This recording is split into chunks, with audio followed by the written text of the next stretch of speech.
Dans cette vidéo, nous allons voir comment rechercher des idées de formation à travers le moteur de recherche de la plateforme Parcoursup. En effet, on vous demande de construire un projet d'orientation, et ce, dès la classe de seconde.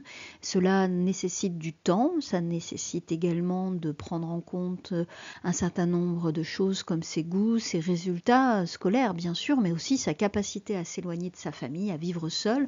Donc il y a aussi toute une dimension financière. Il faut tout de suite, dès la classe de seconde, dès la classe de première, essayer d'envisager quelles sont les différentes possibilités qui s'offrent à nous. Alors, Parcoursup, c'est une plateforme sur laquelle les élèves de terminale entrent leurs demandes auprès des établissements pour poursuivre leurs études après le bac.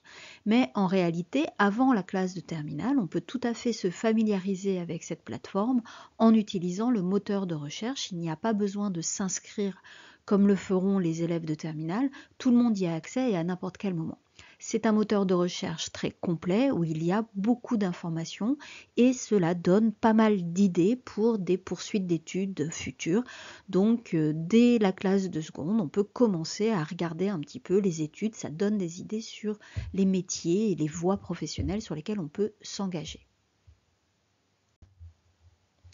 Alors bien sûr, dans un premier temps, il faut aller sur le site de la plateforme, parcoursup.fr, et on peut déjà trouver pas mal d'informations, tout simplement en allant sur cette page qui va donc nous donner un certain nombre d'informations très utiles et qu'on peut déjà commencer à découvrir seul. Et cela va nous donner déjà pas mal de conseils très utiles. Donc faire ce premier travail dès l'année de première, voire dès l'année de seconde, cela peut s'avérer tout à fait intéressant pour se donner des idées. Alors si on revient sur la première page d'accueil, on va pouvoir trouver le moteur de recherche ici. Et en cliquant sur ce moteur de recherche, on va arriver sur cette page. Sur cette première page, vous allez avoir pas mal d'informations, dont ici une vidéo qui va vous présenter déjà dans un premier temps le moteur de recherche et les différentes informations qui sont disponibles. Donc, c'est-à-dire ce que nous allons également voir ensemble. Donc il faut bien entendu cliquer sur la recherche de formation. Donc on arrive sur cette carte de France assez impressionnante avec dans des cercles les nombres de formations qui sont proposées sur un territoire donné. Alors c'est le nombre de formations et non pas le nombre d'établissements, puisque dans un même établissement, vous pouvez avoir plusieurs formations. Par exemple, un lycée peut proposer plusieurs types de BTS, donc avoir par exemple 3 types de BTS, cela va correspondre à 3 formations, mais ce sera dans un seul établissement.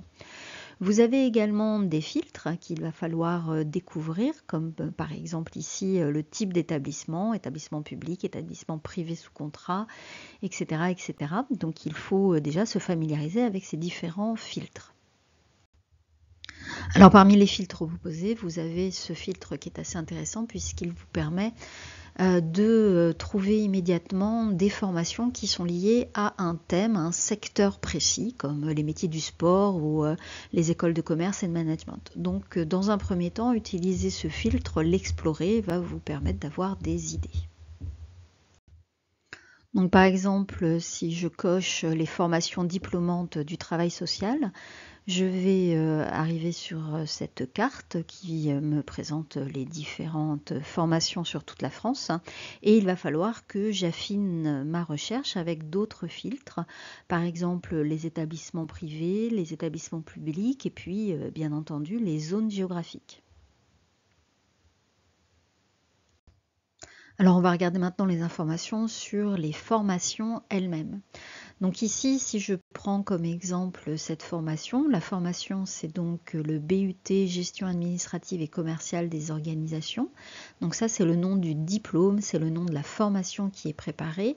À l'intérieur de cette IUT, donc ça c'est le nom de l'établissement et il faut bien faire attention puisque vous voyez, vous avez des IUT qui sont situées dans une ville, la plupart du temps des grandes villes comme Bordeaux, comme Brest juste en dessous, et puis vous avez ensuite des sites, donc site d'Agen, site de Morlaix, c'est-à-dire en fait que l'IUT va avoir des établissements dans des villes qui sont à proximité comme Agen et Bordeaux.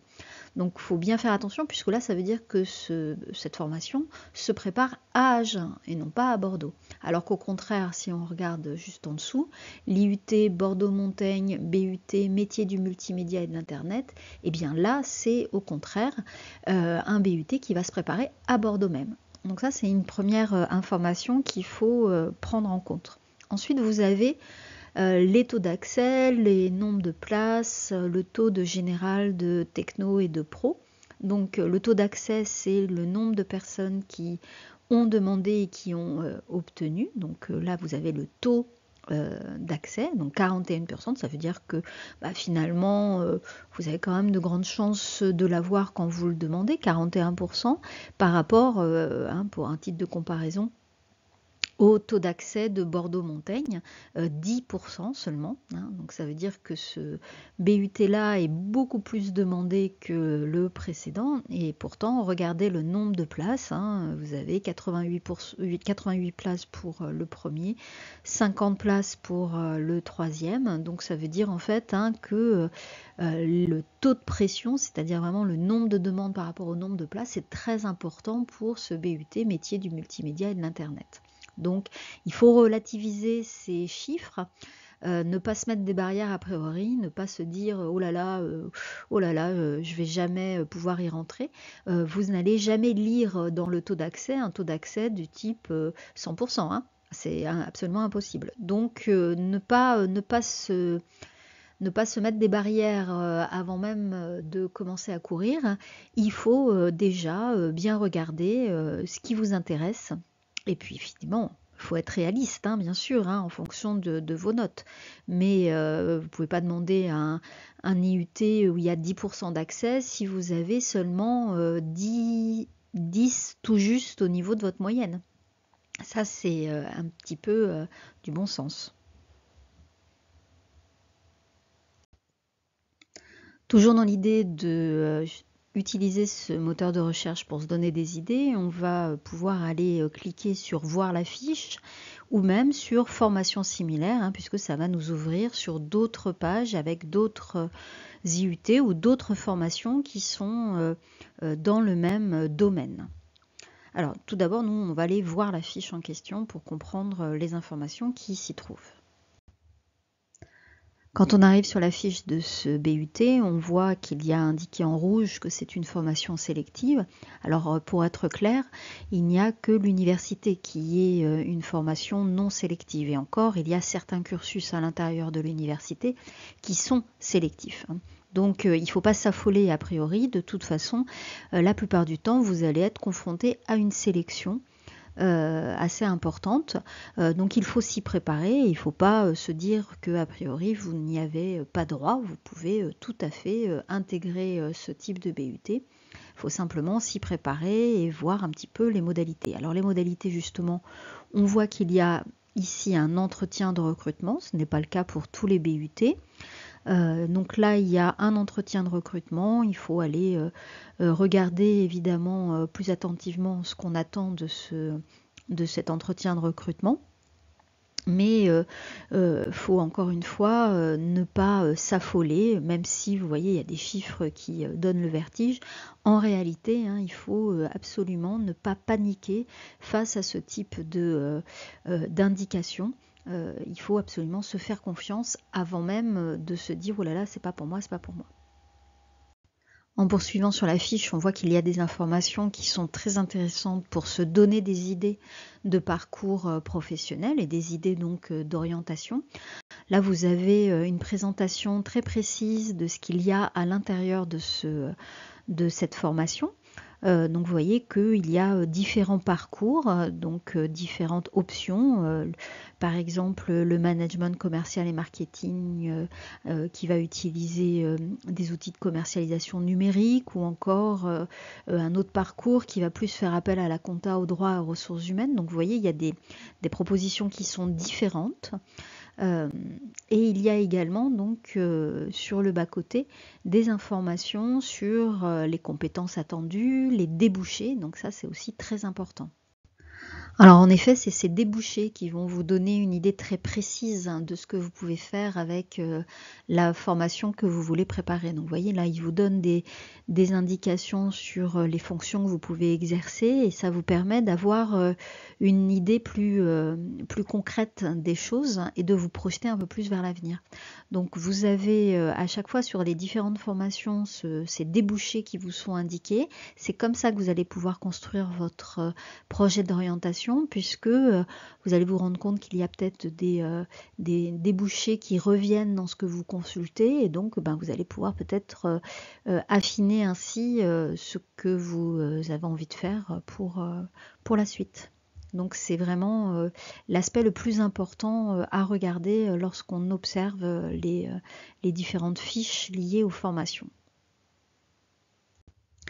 Donc en résumé, le moteur de recherche de la plateforme est vraiment intéressant, notamment quand on regarde les fiches de chaque formation et les débouchés qu'il propose. Ça permet vraiment d'affiner son projet. Il faut absolument prendre des notes, mettre en favori, ne pas hésiter à ouvrir plusieurs onglets et à mémoriser les différentes formations qu'on regarde. Il faut vraiment prendre en compte le temps. C'est très important de prendre son temps, de bien regarder les éléments et de préparer ça idéalement dès la classe de seconde, puisque en fonction de ce qu'on veut faire, on va choisir des spécialités en première générale par exemple, ou bien on va choisir des séries de bacs technologiques qui seront adéquats à ce qu'on veut faire plus tard.